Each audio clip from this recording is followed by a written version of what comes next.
We'll guide you through how to make radial blur in After Effects. If you find this helpful, don't forget to like and subscribe. People search for this tutorial to learn how to create radial blur effects in Adobe After Effects for dynamic motion and cinematic visuals. It helps them add speed, focus, and dramatic energy to videos or graphics. This technique is commonly used in transitions, action scenes, music videos, and motion graphics because it creates stronger movement and more engaging visual effects. First, open Adobe After Effects on your computer and wait for the program to load completely. After the workspace appears, create a new composition to begin your project. Set the composition settings you need, then confirm to open the timeline. Next, import your image or video into the project panel and add it to the timeline so it becomes your main layer. After that, create a new adjustment layer from the layer menu and place it above the clip in the timeline.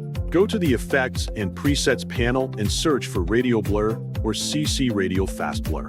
Apply the effect to the adjustment layer so the blur can affect everything beneath it. Increase the blur amount until the radial effect becomes visible and matches the style you want. Then adjust the center point position to control where the blur radiates from within the composition. You can also change the blur type if needed, depending on whether you want a spinning or zoom style radial effect. If desired, animate the blur amount by enabling keyframes so the intensity changes over time for dynamic motion effects.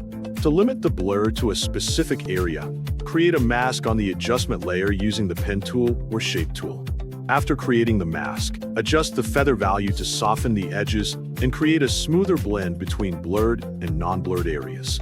Continue refining the blur strength, mask placement, and animation timing until the effect looks balanced and cinematic.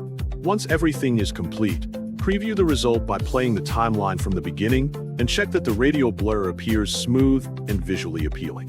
Make any final adjustments if needed to improve quality or motion. Finally, add the composition to the render queue and click Render to export the final video.